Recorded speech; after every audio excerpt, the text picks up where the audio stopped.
This is Jane Hawtin Live on WTN. Hello, I'm Jane Hawtin. Tonight we're asking if you think it's fair that convicted batterer James Johnston must confess his crime to any woman he dates. Our guests are lawyers Mary Lou McPhedran, defense attorney Karen McArthur, and joining us now is Catherine Shelley. Catherine is a survivor of domestic abuse and a volunteer director with a Toronto women's shelter. Thanks for joining us. So what was your reaction when you heard, we heard that Karen did one of these, you know, a little cheer? My instant reaction is, oh my God, how are they going to enforce it? Right. That was the first thing I thought of. I think that I agree that it's very creative. On the other hand, I don't think it goes far enough, and I support Mike, who suggested a registry. Right. I was appalled at one point when reporting a crime, going through mugshots and seeing a couple of people that I had been at parties with, you know, in there as having been convicted of sexual assault. I couldn't believe it, and I thought, my God, I might have gone out on a date with this person. I wouldn't have known, and that's a fine how you do. So I don't think this really goes far enough.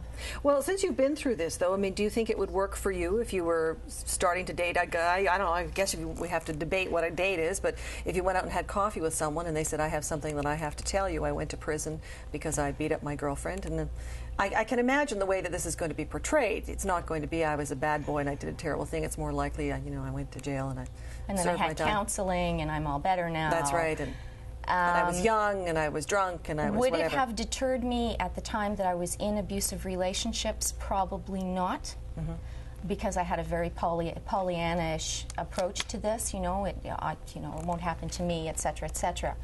Were I to hear that on a date now, I would run to the farthest hill. Yeah. You know, a 1% recovery rate from this kind of violent crime is not enough to prove to me that I'm safe with a man like that. Right.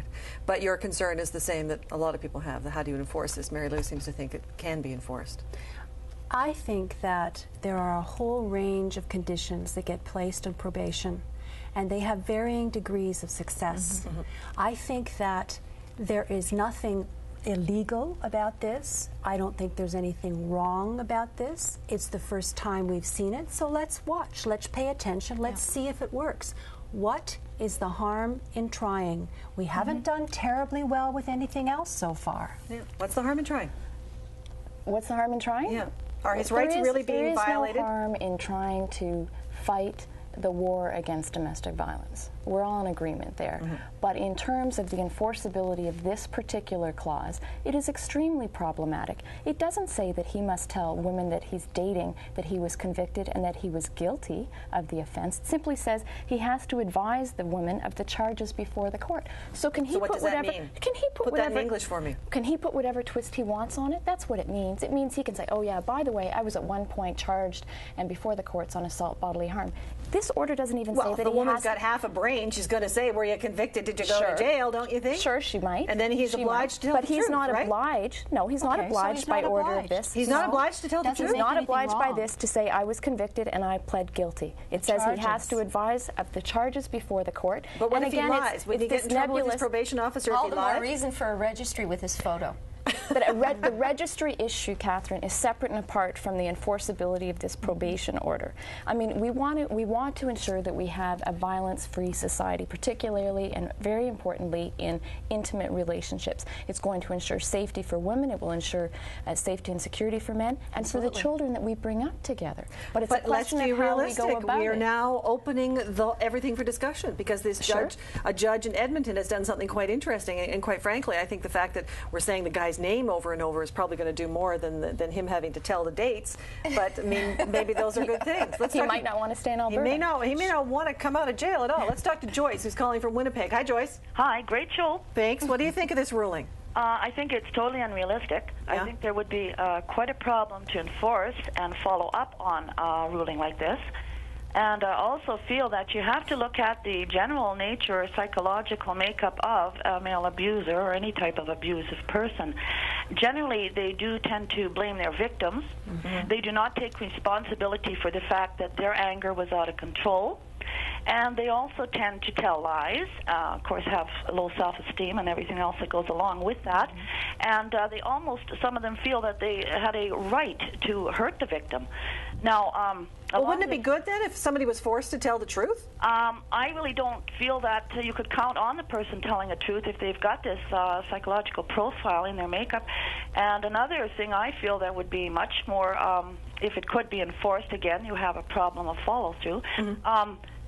A mandatory anger therapy intense program for the convicted individual, yes, and follow up on that to make sure that he has completed a certain length of therapy, and during that time, not to even have a relationship with the opposite sex, because then again, then Karen would be in here really arguing about how his rights had been violated if someone was saying he couldn't have a relationship for a year. Well, the danger there being is as we know, these fellows shouldn't be in a relationship with any female until they've got enough control of themselves, or at least gone through enough to realize that, hey, this isn't the way it goes.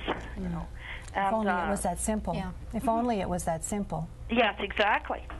Okay, but we're looking at this. I mean, I think there's some value in truth-telling. I mean, and it seems to me that, from what I understand of probation, people have to report fairly regularly, right? Don't they have to go once a week or twice a week or whatever? It depends on what the probation officer directs. And indeed, that's the same with the anger management that Mr. Johnston has to take. It depends on what the probation officer directs, and that, of course, is going to depend on what's available.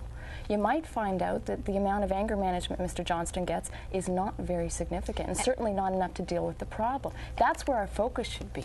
You may also find out that he only has to report once a month by letter to his probation officer, providing his current address. But if you've been through this, and I'm a little surprised at the way you're arguing this, because I guess I would think that had I been a victim of abuse, that one of the things that I'd want is to be able to make sure that other women knew what this guy was about. I mean, so I would suspect that the victim in this case thinks this is terrific. You didn't say you didn't think it was terrific. You think it's fine. You just have questions about its enforceability. I don't think it goes far enough, and I don't know how successfully it can be enforced. I'm concerned that the I don't think she thinks it's terrific, Mary Lou.